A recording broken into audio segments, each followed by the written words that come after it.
Financial planning कशी असते एका लाईव्ह एक्झाम्पलनी समजवतो. व्हिडिओ एंडपर्यंत बघा, खूप काही शिकण्यासारखं आहे. घरात येणारा इन्कम 50,000, वय 35, साधारण घरात महिन्याला लागणारा खर्च 30,000, सेव्हिंग्स 20,000. आता त्या 20,000च्या सेव्हिंग्समधनं 5,000 रुपये इमर्जन्सी फंड काढला. Absolute clarity of goal.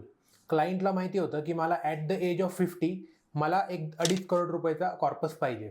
सेव्हिंग्समधनं 15,000 रुपयाची SIP आणि ती SIP दरवर्षी 5% स्टेपअप करायची.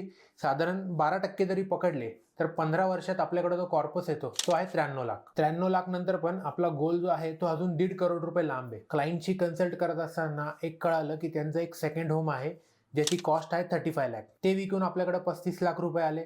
त्याच्यातून 5 लाख रुपये टॅक्स भरला आणि 30 लाख रुपये लमसम म्युच्युअल फंडमध्ये इन्व्हेस्टमेंट केली.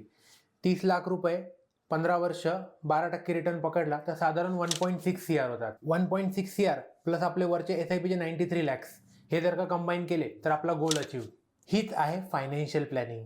म्हणून मी नेहमी म्हणत असतो, ॲडवायझर इज व्हेरी इम्पॉर्टंट. तुम्हालाही तुमची फायनान्शियल प्लॅनिंग करून हवी असेल तर दिलेल्या नंबरला नक्की कॉन्टॅक्ट करा.